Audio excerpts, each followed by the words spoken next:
Assalamu alaikum. Hope you all will be fine.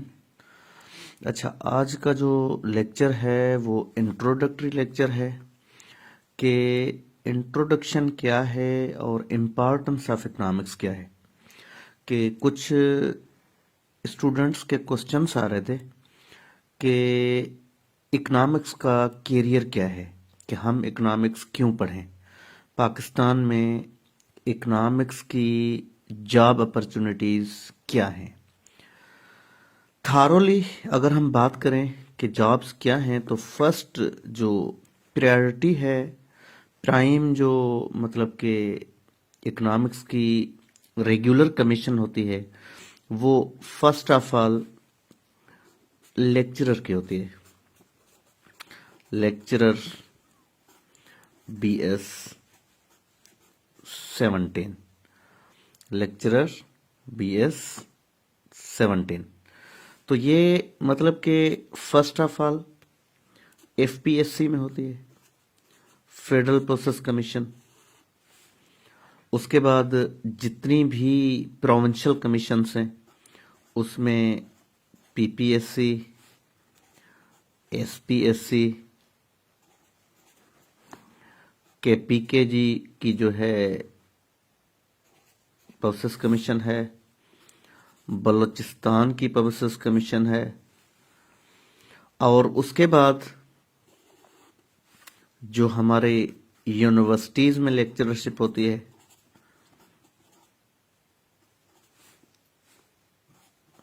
वो आज अभी HEC ने जो है वो MPhil उसका क्राइटेरिया रख लिया है।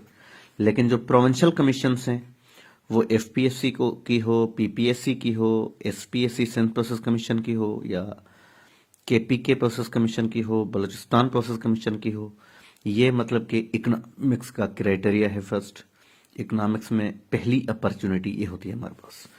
उसके बाद दूसरी जो रेगुलर कमीशन होती है वो होती है हमारी PND की। FPSC के थ्रू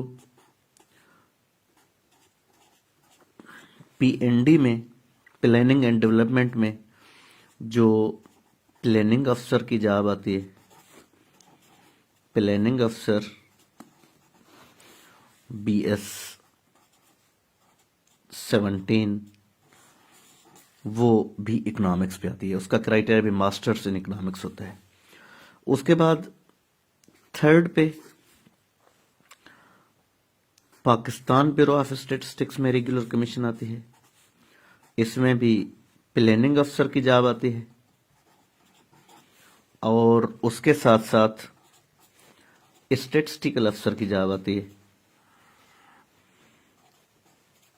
स्टैटिस्टिकल अफसर, तो ये भी 17 की जॉब्स होती हैं। इनका क्राइटेरिया भी इकोनॉमिक्स की बेस पे होता है, तो ये सेकंड कैरियर है। उसके बाद ये ब्यूरो ऑफ स्टेट्स की प्रोविंशियल भी हैं। For example Punjab bureau of statistics, Sindh bureau of statistics, KPK bureau of statistics, Balochistan bureau of statistics. इसमें भी हमारे पास ये प्लानिंग अफसर की जॉब आती है और स्टैटिस्टिकल अफसर की जॉब आती है। मतलब फोर्थ पे ये प्रोविंशियल कमीशंस होती हैं। उसके बाद फिफ्थ पे स्टेट बैंक ऑफ पाकिस्तान की जो रेगुलर कमीशंस आती हैं, असिस्टेंट डायरेक्टर की, जो मॉनेटरी सेक्शन में भी होता है, उसके बाद प्लानिंग सेक्शन में होता है। जितने भी मतलब उसके सेक्शंस हैं, डिफरेंट 17 की जो जॉब्स हैं, उनका भी क्राइटेरिया जो है वो इकोनॉमिक्स होता है। ये भी एक अच्छा जो है वो कैरियर है, उसको भी हम परसू कर सकते हैं। आफ्टर दैट 6 पे जो पॉपुलेशन वेलफेयर डिपार्टमेंट है या सोशल वेलफेयर डिपार्टमेंट है, उसमें भी इकोनॉमिक्स के क्राइटेरिया पे 17 की हमारी जो है वो रेगुलर कमीशंस आती हैं। आफ्टर दैट इकोनॉमिक्स की जो 7th पे क्राइटेरिया है, हम इसका जो लोग कॉम्पिटिटिव एग्जाम्स में जाना चाहते हैं, CSS में, PCS में या PMS में, CSS जो है वो हमारा फेडरल प्रोसेस कमीशन के थ्रू एग्जाम होता है, पीएमएस जो है वो प्रोविंशियल मैनेजमेंट सर्विस पंजाब का होता है, सिंध का होता है, केपी के बलूचिस्तान का होता है।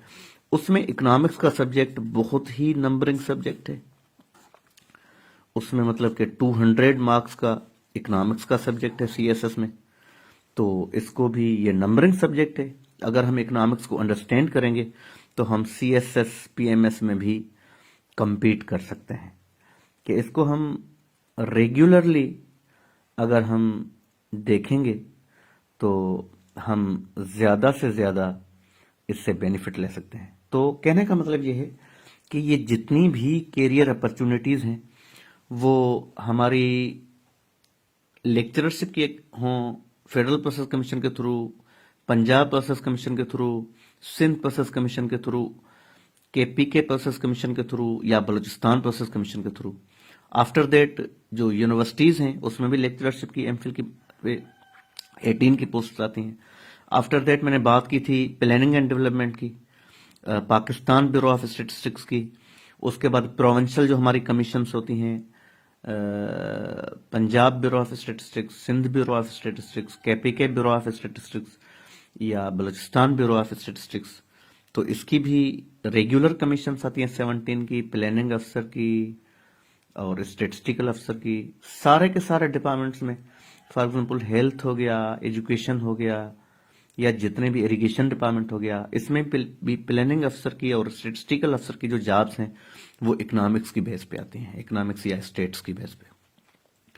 After that state bank of Pakistan की भी हमने बात की है कि स्टेट बैंक ऑफ पाकिस्तान में भी जो हमारी रेगुलर कमीशन आती है वो इकोनॉमिक्स की बुनियाद पे आती है, इकोनॉमिक्स बेस पे आती है। After that population social welfare department की जॉब्स हैं वो भी इकोनॉमिक्स के बेस पे आती हैं। आफ्टर दैट सीएसएस और पीएमएस की जो लोग प्रिपरेशन करना चाह रहे हैं, कॉम्पिटिटिव एग्जाम्स में जाना चाह रहे हैं, तो उसमें भी हमारे पास इकोनॉमिक्स का सब्जेक्ट सीएसएस में 200 मार्क्स का है और आफ्टर दैट पीएमएस में भी मतलब कि सिंध का है, पंजाब का, केपीके का, बलूचिस्तान का, उसमें भी 200 मार्क्स का ये सब्जेक्ट है। आफ्टर दैट हम ये कहना चाह रहे हैं कि अगर हम इकोनॉमिक्स को अच्छे तरीके से अंडरस्टैंड करेंगे तो हम ये सारे के सारे बेनिफिट ले सकते हैं। कंडीशन ये है कि in sequence we have to understand this subject. तो इस इंट्रोडक्टरी इकोनॉमिक्स के लेक्चर के साथ ये मतलब कि कैरियर की बेस पे हमने बात की है कि इकोनॉमिक्स की ये अपॉर्चुनिटीज़ हैं, जो भी इसको अच्छे तरीके से अंडरस्टैंड करेगा तो इसका मतलब कि हम बेनिफिट ले सकते हैं। हम अपना पाकिस्तान में अच्छे तरीके से इसका जो कैरियर है वो सेट कर सकते हैं। तो इसके साथ आज हम थोड़ा सा डेफिनेशंस पे बात करते हैं कि इकोनॉमिक्स की डेफिनेशंस कहाँ से आई हैं, किसने दी हैं, जो फाउंडर ऑफ इकोनॉमिक्स है वो क्या है। जो फर्स्ट ऑफ ऑल पहली इकोनॉमिक्स की डेफिनेशन है वो बेसिकली एडम स्मिथ ने दी थी इन 1776। एडम स्मिथ ने ये बात की थी कि economics is study of wealth, study of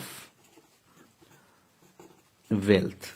basically Adam Smith ने एक बुक लिखी थी जिसका नाम था an inquiry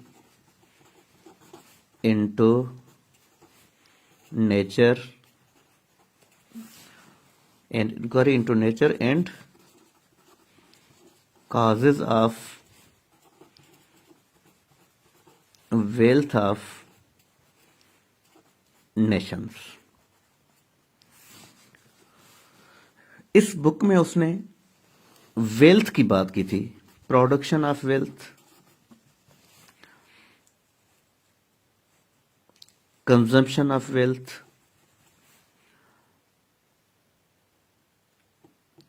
distribution of wealth और एक्सचेंज ऑफ वेल्थ। चार चीजें इसने बुक में बताई थी, production of wealth, consumption of wealth, distribution of wealth और एक्सचेंज ऑफ वेल्थ। तो हम कह सकते हैं कि इसने जो 1776 में एडम स्मिथ ने फर्स्ट ऑफ ऑल बात की थी, वो की थी वेल्थ ऑफ नेशंस। तो पहली डेफिनेशन इकोनॉमिक्स की एडम स्मिथ ने दी थी। आफ्टर दैट जो हमारी सेकंड डेफिनेशन आती है इकोनॉमिक्स की, वो दी थी बेसिकली एक नियो क्लासिकल इकोनॉमिस्ट था, उसका नाम था अल्फ्रेड मार्शल। अल्फ्रेड मार्शल ने जो बात की थी, अल्फ्रेड मार्शल, इसने जो एडम स्मिथ की डेफिनेशन को क्रिटिसाइज किया, वो इस तरीके से किया था कि ये जो है जस्ट जो बात करती है वो मतलब कि वेल्थ की करती है, ये इनकम्प्लीट है। तो उसने बेसिकली बात की थी स्टडी ऑफ मैनकाइंड या study of ordinary business of life, ordinary business of life. ये बेसिकली डेफिनेशन आई थी 1890 में। तो ये सेकंड डेफिनेशन थी। Alfred Marshall basically neo classical economist था। इसके बाद जो थर्ड डेफिनेशन आई है वो दी थी रॉबिन्स ने, जो basically modern definition of economics कहलाती है। रॉबिन्स ने बेसिकली एक डिटेल्ड डेफिनेशन दी थी और उसने पूरा का पूरा मतलब कि बताया था कि it is social science that tells how to fulfil unlimited wants with limited resources. तो ये मतलब कि इसने बात की थी 1930 में या 1931 में। तो बाय द वे हम जो बात कर रहे हैं ये definition of economics, historically first definition Adam Smith ने दी, सेकंड डेफिनेशन अल्फ्रेड मार्शल ने दी, जो थर्ड डेफिनेशन है वो दी थी हमें रॉबिन्स ने। रॉबिन्स ने बेसिकली ये कहा कि it is a social science that studies how to fulfil unlimited wants with limited resources. तो इस बेस पे आज का जो इंट्रोडक्टरी लेक्चर था हम इसको ख़त्म करते हैं। इस सीक्वेंस के साथ हम इंशाल्लाह आगे चलेंगे with micro economics, then macro economics, then international economics, after that development economics. उसके बाद हम स्टैटिस्टिक्स की तरफ जाएंगे, इकोनोमेट्रिक्स को पढ़ेंगे और पब्लिक फाइनेंस और इस्लामिक इकोनॉमिक्स को भी टच देंगे। After that physical policy, monetary policy के अगर डिफरेंट हम स्कोप्स देखेंगे इन डिटेल। अल्लाह हाफिज़।